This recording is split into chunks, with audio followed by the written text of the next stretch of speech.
Ready for it. Thrilled for it. Presenting Franks with Turbo Booster Jet Engine. Nexa. Half-time in this high-stakes clash at the Wankhede. We weren't quite expecting that, were we? Mumbai with the batting form, they're in 155 for 8 is all they managed. So on Nexa presents ESPN Riggin for timeout, we try and make sense of how good the Gujarat Titans bowling was after their fielding wasn't as good in the first few minutes. Katey Martin, Abhinav Mukund, Matt Roller. Shall we just start with the overall bowling effort from the Titans, and who would you want to pick to lead it? Shall we start with Sai Kishore? We should. Yes. And I love the fact that finally Gujarat Titans and Shubman Gill have gone against matchup. They've decided this is the guy that we trust. We don't give extra pace and bounce to Surya Kumar Yadav. We try and see if we can slow things down, try and see if I can get him out. I thought Sai bowled beautifully. 2 for 34 in these conditions. Showed a lot of bravery in spite of getting hit for a couple of sixes. I think he's well on top of his game, and I think it's a matter of time before he gets higher honours in life. Katey, stand out from that innings for you. I think tactics. The bringing in the left armour, outstanding. The matchup against Rohit Sharma, the way that they actually fed into the strength of Sky to say, okay, we want you to sweep. We're going to set fields accordingly. That nearly created opportunities, which then forced pressure on him having to hit in different areas for Kishore. I just thought tactically they were outstanding today and then executed. Game influenced by the captain majorly, standing at slip himself to get Hardik. Even the start, it looked like they could have been 3 down quickly. Fielders were just in the right places, just didn't catch the ball. Yeah, 3 early drops, 2 lives for Will Jacks early on. But I think Katey's spot on there in terms of the tactics to Surya in particular. We spoke before in the pre-show about that strong zone that he obviously has. But they were very, very tight in terms of lines, bowling full as well. And we're almost happy to feed that strong zone. He swept 5 times and scored 8 runs, which sounds pretty par for the course. But consider that before this game, across the season, he's striking at over 300 on the sweep. So that shows the difference. And I think that was because of the fact that they were happy for him to play it and they set their field accordingly, where they had that short man at 45. Then they had the short square leg, which was where Gill nearly took a catch when the half chance. Yeah. And then they had the man at deep square and the man at long leg and said, go on then, sweep, you're fine with it. And actually, if you think of the dismissal, that's a ball that they were, again, happy it was drifting down the leg. It's a ball that he could easily have swept. Instead, he looked to manufacture something else, went inside out and picked out long off. As I think Katey predicted in terms of the spinners getting him through the middle. Well, I said a sweep and I said Kishore, but yeah, look, he should have been out earlier anyway with that mid-wicket catch. But I think he'll be frustrated with that dismissal because I think he tried that same shot, lofted up and over 3 times, landed a couple of bounces short of cover initially, and there was another option that just went in between the fielders. But he felt obviously against Kishore, he couldn't sweep because the height, the bounce that he got, and then the way they set it, that plan to say, okay, we want you to actually try and play to your strength over covers and through that offside, and that was his downfall in the end. Look, it takes incredible skill to bowl to that sort of a field. It's very hard, bowling to Surya and having 5 men there on the leg side as a left-arm spinner to control your line and length. It's incredibly hard to do. I don't see many spinners around the league able to do that, and that's why I started off with Sai. Does seem like the all-round bowling also was well prepared for a plan. Nobody really became a release bowler tonight, but for maybe a few expensive overs from Prasidh and Siraj early on. Arshad Khan having a say, getting Rohit Sharma. Prasidh coming back in his last 3 after the first. Even Rashid Khan, who's out of form, 1 for 21. So overall, that's a tick on everyone buying into whatever the plan might have been today. Yeah, maybe just 1 less over of Siraj, I would have thought in the end. That cost them a few. Prasidh was exception, 1 over for 16 and then 2 overs for 2 with a wicket. The last over was a little bit expensive. Maybe the usage of Kodzia will come to mind because 2 overs 10 he bowled well. But this is the team that has the luxury of using whoever they want. They've got the tall bowlers who can hit the deck, and it's just about who you go. So you can't blame them for it. That's the best I think I've seen Rashid Khan bowl. And I know he's picked up wickets, but I think he bowled, it would appear to be a defensive line, that middling lead stump. But with the fields, it was attacking as the option because they were encouraging them to sweep, which actually then we talk so much about partnership bowling from KKR with their spinners. I felt like this was the first proper day that they actually really bowled in partnership together. I really like that from Gill, actually, that you could be critical of the fact that Coetzee has only bowled those 2 overs, but I think it feels like whenever he makes a decision, and I think this is partly because of selection and having the luxury of the options, he's always thinking about how can I get a wicket in this over rather than how can I manage my resources so that so-and-so is left at the death. It feels like everything, that block of 7 overs coming straight out the power play of spin, you could easily have interrupted that earlier than he did with a seamer and make sure you have someone left or make sure you're spreading someone out, make sure you're getting someone into the game. But he's always thinking, what's the best way to get a wicket? The last point on that, Will Jacks, that was the one that they wanted Will Jacks to face as much against Kishore as he could. And then Will Jacks, he was the only one that really took Kishore for runs. He hit him really well over the offside. But the fact that they go, okay, we're going to give Kishore the 3rd over, which was the over that Sky got the wicket, they were able to bowl that plan to be able to get Sky on strike. I think it was just between tactics and the execution was spot on. Yeah, I think all the more credit to them that after the few catches went down, it's not like they switched off, started bowling badly. Brilliant from Shubman Gill. Why was it so tough, Abhi, for MI to still find a way back? They were still in decent position, 97 for 2. You still have a deep batting lineup. Even Kutsia comes in, gets Tilak Varma. Nobody could post some kind of comeback to get them to a 160 plus. Why was that? It's that sort of batting lineup that they pride themselves on. They go hard, and you've seen 2 batters who've faced more than 20 balls, striking it around 140, 150. You're thinking it is a pitch that I can go after. And this also plays in your head when you're batting first at the Wankhede. You know you need to get to 200. And you want to keep up that 10 run and over momentum. When you're batting first 10, you've got 100. You know the last 10, you can get 100, 120. You still want to continuously go hard.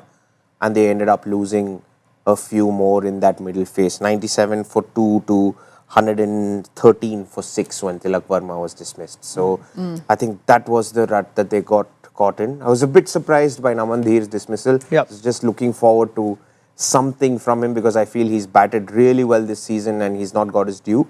But unfortunately for them, it just kept going from bad to worse. If I break down those wickets one by one, how about even Hardik? He's come in perhaps the right time. He likes to face a few balls. But when he gets out like that, you tend to think, right, have they timed the aggression right and left themselves with a chance to get something? So you can talk Hardik, Tilak and Abhi spoken of Namandhir. Yeah, I think you're spot on. The modes of dismissals were very attacking, like with Hardik looking to play the left arm across the line to square leg is such a challenging option. And I think they just played into the plans that Shubman Gill and GT had set up.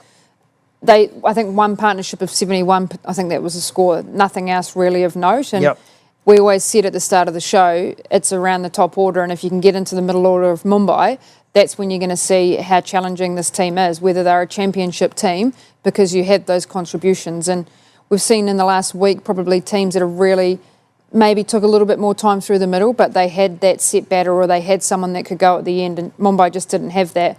And then the options just weren't there to be able to actually set up a plan to be able to then go at death. In which case, I guess the Jack's wicket timing was crucial as a set batter.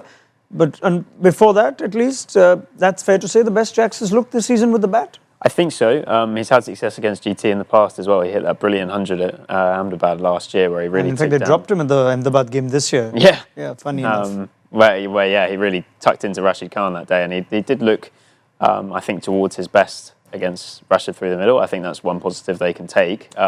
Particularly, I think, they've clearly used him in that specific role where if they lose a wicket early, they're going to put him in almost as an extra opener. And then he slid down the order a couple of times when he's not been needed in that role. I think that's one small glimmer, but he did also have a bit of a slowdown through the middle leading up to his wicket, and then suddenly that big collapse of 4 wickets in 4 overs. 8 wickets fell in that innings, 7 to the bowlers. Unfortunately, Josh Butler doesn't get one, but how good was that?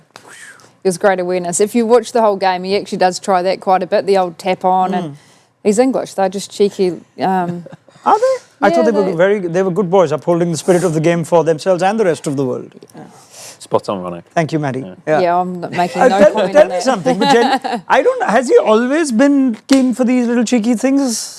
I don't know, why do I not feel like it's always happened with Josh over the course of his game? Maybe he hasn't kept in so long. The style of an English wicketkeeper is to get in front of the stumps. That's their belief that it is quicker to be able to get the run out, and is that the awareness of going, look, it's not anywhere near in line, so I'm just going to try and pat it back and pray that it actually goes somewhere on. And he'll say that he practices it, but it's hard to know. I can't go past Dhoni here. Yeah. I was going to say, I know Sam Billings started doing it a lot after playing with Dhoni at CSK, and I think That's where it all began. Huh? I think Billings is probably the biggest nuisance behind the stumps out of any Englishman. Okay. Well, it was just amazing how much distance he still had to cover, and he did affect the run out. Right. This is still well below par, or is there any evidence to suggest from this surface that a strong bowling lineup, which Mumbai does possess, could make a game out of it? Yes, Mumbai can, but it's well below par. 180 is minimum here. I think teams have breezed through. You get another roll at the pitch. There's a possibility with all the humidity that there's going to be a bit of dew possibly coming in. You did say tacky. Was that what the surface looked like? Didn't look like. Not as easy? No, it looked like a fine It looked surface. like a fine surface to me. It didn't. There wasn't much turn, and players were getting value for shots. 100 for 2 at 10 overs does not suggest any tackiness in the surface. So I think this is well under par. All right, Katie. It's well under par, but again, I think whoever wins the power play is going to be the team that wins the game. The reality is if they can knock off the top three and then build pressure, and then how they utilise Jasprit Bumrah in terms of that attacking option, I think is going to be crucial for Mumbai. If they get off to a flyer, I feel like they're going to control the game. One person digs their toes into however many overs that they want to bat for, and it's game done. Let's help them. How should they use Bumrah? I think there'll definitely be a temptation to go very early today, won't they? Given the score, there's no point saving him back for 18 and 20 in a chase like that. So I'd imagine potentially 2 in the power play. Yeah, the key is even which 2 in the power play. You got 2 guys who want to take the new ball in Bolton, Deepak Chahar. But if you're 20, 30 quickly and maybe 40, 50 in the power play, that could be game done, as Katie says. So Maybe. when do you go? Do you go Bumrah first that up? far. I don't think it's going that far. I think Bolt Chahar will still start. Hope for some swing initially, and then maybe Bumrah in specifically if Shubman Gill's on strike third over, just to get the ball back in. 4 and 6 potentially, just close it out. I wonder if for GT, just given the dominance of the top three, I think it's 75% of the runs now that those guys have scored.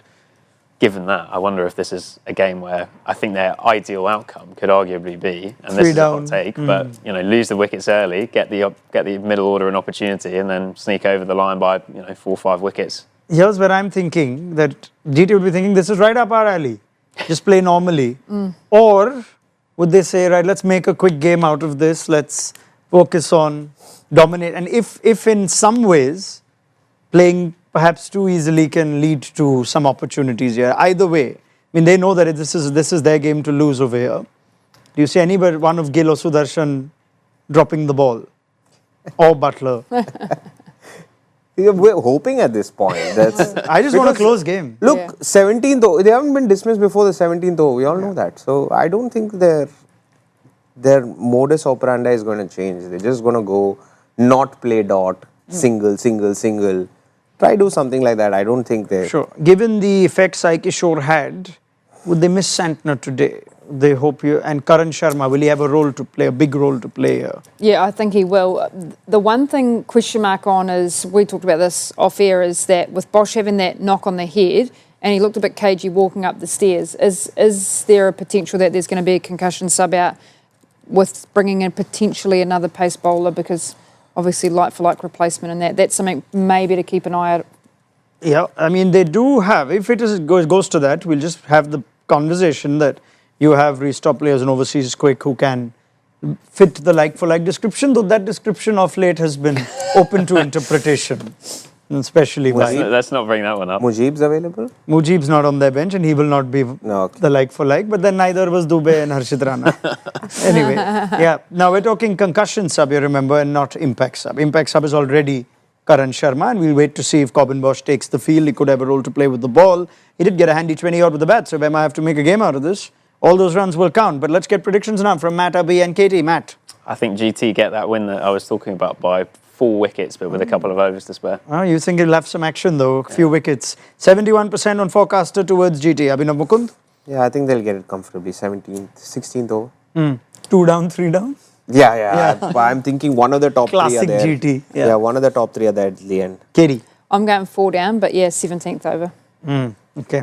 But there's no point what I say. I missed by 100 in the first innings. So. I thought there was a stutter. Well, you said it was a stutter and you'd said 1, not 2. Did I say that I've got that thick Kiwi accent? That's right. Yeah, So say 13 overs game's done. No, then I might as well say, am I to win? All right. Oh, hang on. What about rain? There's the other prediction. No rain. The God is here. Yeah, rain God is here. Right. Thank you very much. Look forward to your company then on Nexa Presents ESPN Cricket for Timeout. We will see you at the end of this game.